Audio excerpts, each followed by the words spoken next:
Friends, we have a message from Betway, the sports betting app that backs you to trust your hockey instincts. If you consider yourself an NHL expert, this is the app for you. If you think you know who's going to win games between the Senators and the Maple Leafs, and the Canadiens and the Jets, and the Flames, and the Oilers and the Canucks, I know I'm mentioning all of the Canadian teams. If that sounds like you should check out the You Lead, You Win offer from Betway. Betway will pay you out as a winner if a team leads 2-0 in any match involving a Canadian team with a $20 max stake. So head on over to Betway and bet your way. Must be 19 years or older to play, and please always play responsibly. Anything on Carey Price, the Montreal Canadiens goaltender who has been out for all of this season? We know he's recovering from knee surgery. He had the setback in the rehab for that. Also, he was in the player assistance program for substance use as well. He's been skating the last few weeks at practices. He's joining the Canadiens in New Jersey for their road trip, but not expected to play. And people are already starting to think of, when he'll actually play. I'm just curious. You might not have the insight on when he might actually play, but I'm just curious if you have any thoughts on the fact that Carey Price might actually still make a return to the ice before the season ends. Well, what stands out to me is he wants to play. There's been so much speculation, and I know the few times he's met the media, there's been questions about his future and, is this maybe it and all that kind of thing. I mean, obviously he's been dealing with the injuries in addition to the personal issue he had at the start of the year. But I think all along he's maintained a desire to get back and to play games even in this season, just to, it's a huge carrot, I think, to at least get some game action. It's a long time before next season starts for Carey Price. And, I don't know that there's a lot to be gained other than maybe just the personal satisfaction of doing all the work that you have to do to physically and mentally get back to playing.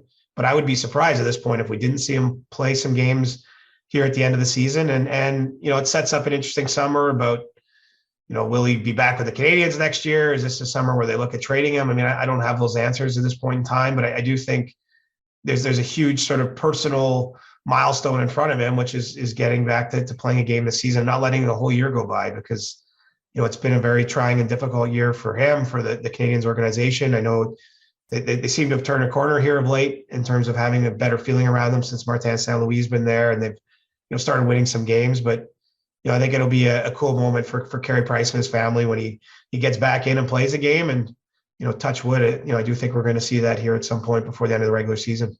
Yeah, I think so too. I think that's considering how the rest of the back nine of this Canadian season is gone, that's like the one final story that I think a lot of people are just expecting to have happen in Montreal. Just seeing Carey Price come back, and look, say what you want about how the team isn't going anywhere, and it's maybe not worth it for him to come back. But considering some of the comments he said in his press conference, where he essentially needs this for his identity, I understand why he would do everything he can to put himself in a position where he could return to the Montreal Canadiens. So there's a part of me that hopes that it happens just for his sake.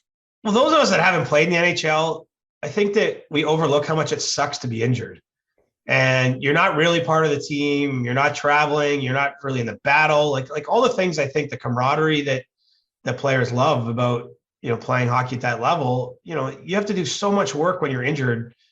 That's sort of like soulless. Like, it's almost like a day job. Like, you report to the practice facility at 9 a.m. and you got to go through all these treatments and maybe skate on your own and exercises. And again, I don't think it's that much fun. And so you're doing that with the idea of getting back to a time when you can play games again. And so, I don't think it matters that those games, at least in this season, won't have anything. They won't really matter in the standings, maybe other than for the draft lottery order, but they're not games Montreal needs to win. But on a personal level, I can completely understand why he'd want to come back and play and prove himself he can still do it, and probably changes the feeling of his whole summer if he gets to play some games, maybe even has some success, feels that he's made some strides, he's got comfort on his knee and his hip.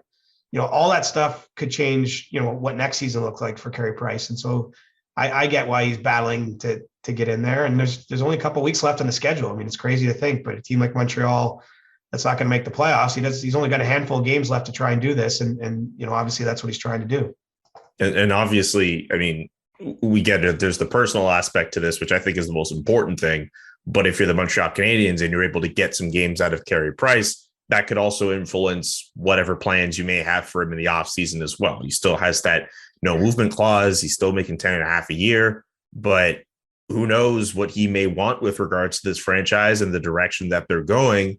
But also, if he's playing at a high enough level, would the Canadiens even feel they even need to move on from Carey Price? I think him playing isn't just important for him, but it allows the Montreal Canadiens to be able to ask questions about whether or not it's worth keeping him around or trying to find a buyer, which of course would bring its whole set of other, not necessarily complications, but caveats that they'd have to encounter in terms of retention of salary and maybe putting in a prospect or a pick to kind of sweeten whatever deal they make.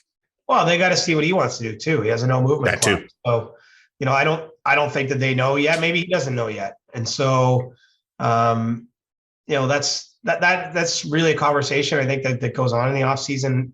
It's not something that they were contemplating at this deadline too seriously, I don't believe, or anything like that. And so, I think it will be a discussion point, as it is with some of their other veteran players, because I know they're not looking to have rip it down to the studs rebuild, but, I don't think they're trying to win the Stanley Cup next season either.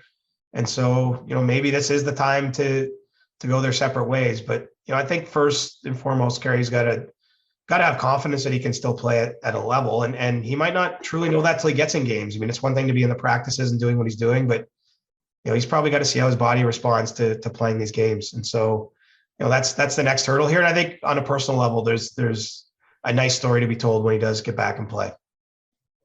Absolutely. One other thing with the Canadiens before we move on here, there was a note I saw in 32 Thoughts with regards to Martin St. Louis and the fact that he'll evaluate, his situation at the end of the season when it comes to his interim status. I mean, everyone in Montreal seems to think that he's likely done enough to come back as head coach of the Montreal Canadiens. I'm of the opinion that that's what he's doing. Plus, he said he's not here to be a substitute teacher. I'm just curious about what you may have heard about Martin St. Louis to this point. Well, sort of like the price discussion, it's not something I think they're really going to get down to business to until you get into May, until the dust settles on the year. I mean, there's still a question. Yeah, he might not be here to be the substitute teacher, but he's got to look at his own life, and he's got young kids, and I think evaluate how this could work for him. I would be surprised at this stage if the organization didn't show an interest in bringing him back, and I think it's pretty clear Kent Hughes feels that that's something that should happen. But Martin St. Louis, he's unique among a lot of head coaches. He had a long playing career. He made a lot of money. So I don't think this is so much a financial decision as just a lifestyle family one if he wants to live this job. I mean, it's a full-time job, capital F, capital T, to be an NHL head coach. And so, you have to be sure you're committed to doing it. It came together very quickly for him. When he came in this season, I think he was coming in to do a different job initially in the Canadiens organization. They get blown out in a game, and all of a sudden he finds himself as an intern basis coaching the team. And so my guess is his feet probably haven't barely touched the ground since that point, just with how busy the schedule is and everything that's gone on. And so, I'm not going to guess either way whether he'll be back. I think it's probably more likely than not if we're setting odds on it. But, so much of it's going to come down to what Martin and his family think is best, when it gets to the offseason.